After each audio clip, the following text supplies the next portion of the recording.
Olá! Vamos mergulhar hoje nos detalhes do HSLG11, o Fundo de Logística da HSI. A gente vai desvendar juntos os números e as estratégias por trás desse FII. E para essa nossa conversa, a base vai ser o relatório oficial do fundo, o de setembro de 2025. É a partir dele que a gente vai tirar um verdadeiro raio-x para entender o que está acontecendo e qual a real performance do HSLG11. Olha só o nosso roteiro. A gente começa com uma introdução rápida ao fundo, depois mergulha de cabeça nos indicadores, dá uma olhada nos imóveis e inquilinos, analisa a força dos contratos, disseca os resultados financeiros e, no final, fecha com um resumão e a visão do gestor. Vamos lá? Então, para começar, vamos alinhar todo mundo na mesma página. O que exatamente é o HSLG11? Qual é a dele e o que ele busca entregar?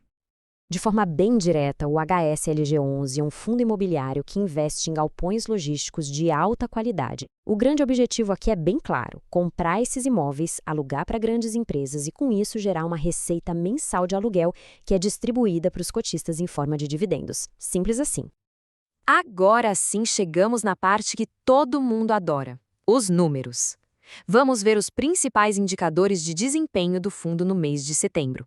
É aqui que a gente vê se a coisa está indo bem de verdade. E o primeiro número, claro, é o mais aguardado, o dividendo.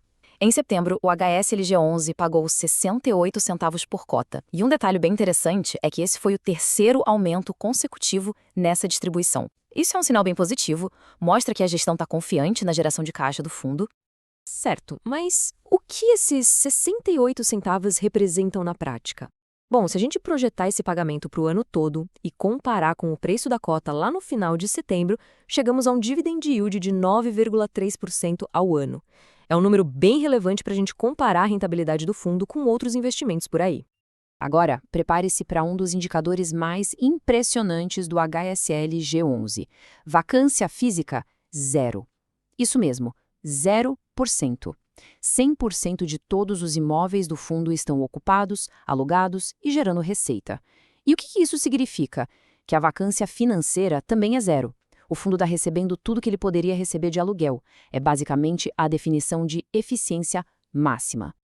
E aqui a gente tem uma comparação que diz muito. O valor patrimonial, que é o valor justo dos ativos por cota, está em R$ 110,07. Só que o mercado, na mesma época, negociava cada cota por R$ 88,05. Isso dá para a gente um P sobre VP de mais ou menos 0,80, ou seja, um desconto de 20%. Em outras palavras, o mercado está vendendo o fundo por um preço abaixo do que seus imóveis realmente valem no papel.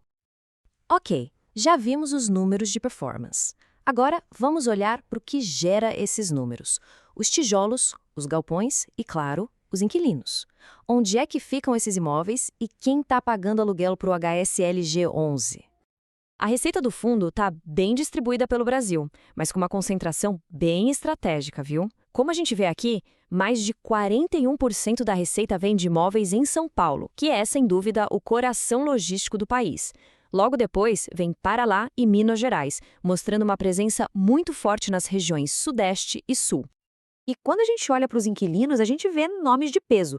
Só que tem um ponto crucial aqui, que é a concentração. A Casas Bahia é a maior inquilina, responsável por mais de 31% da receita. É uma empresa gigante, claro, mas é um ponto de atenção. Por outro lado, ter gigantes como Mercado Livre, Bemol e Assaí no portfólio mostra a qualidade e atratividade desses imóveis. E olha, setembro foi um mês de notícias excelentes. A mais importante, o Mercado Livre decidiu expandir a operação em um dos galpões, o que é um baita sinal de confiança e que significa mais receita para o fundo no futuro. Além disso, um contrato importante foi reajustado pela inflação, subindo o aluguel em mais de 5%. E para fechar com chave de ouro, o aluguel médio do portfólio subiu e, o mais importante, 100% de adimplência. Todo mundo pagou em dia. Beleza, vamos para a nossa quarta parte. Agora a gente vai analisar a estrutura dos contratos de aluguel. Sabe, é isso aqui que garante a previsibilidade e a segurança das receitas futuras do fundo. O fundo tem um mix bem inteligente de contratos. Mais de 62% são típicos, que são mais flexíveis e permitem reajustar o aluguel para o valor de mercado. Os outros quase 38% são atípicos, que são aqueles contratos super longos feitos sob medida, onde a multa para sair é tão alta que praticamente trava o inquilino lá. Essa combinação da segurança e, ao mesmo tempo, potencial de crescimento é o melhor dos dois mundos. E este slide aqui, nossa, ele é a imagem da estabilidade. Dá uma olhada no cronograma de vencimentos. Quase 94% da receita do HSLG11 vem de contratos que só vão vencer a partir de 2028. Isso dá uma tranquilidade gigantesca, porque a maior parte da grana que entra está travada por muitos e muitos anos. Certo, agora vamos abrir o capô e olhar o motor financeiro do fundo. Vamos analisar a demonstração de resultados de setembro e entender direitinho como está a situação da dívida do HSLG11. Então, vamos lá. Em setembro, o fundo gerou quase 11,2 milhões de reais só com aluguéis. Depois de tirar todas as despesas, o resultado líquido foi de 9,27 milhões de reais. Isso dá 73 centavos por cota. Como o fundo distribui os 68 centavos, ele conseguiu guardar 5 centavos por cota. Essa sobrinha foi direto para a reserva de lucros, que agora tem um colchão financeiro de R$ 1,19 por cota. O HSLG11 usa um pouco de dívida para acelerar o crescimento, o que a gente chama de alavancagem. O índice de alavancagem líquido dele está em 19,5%. Para um fundo de tijolo, esse é um nível super saudável, bem controlado.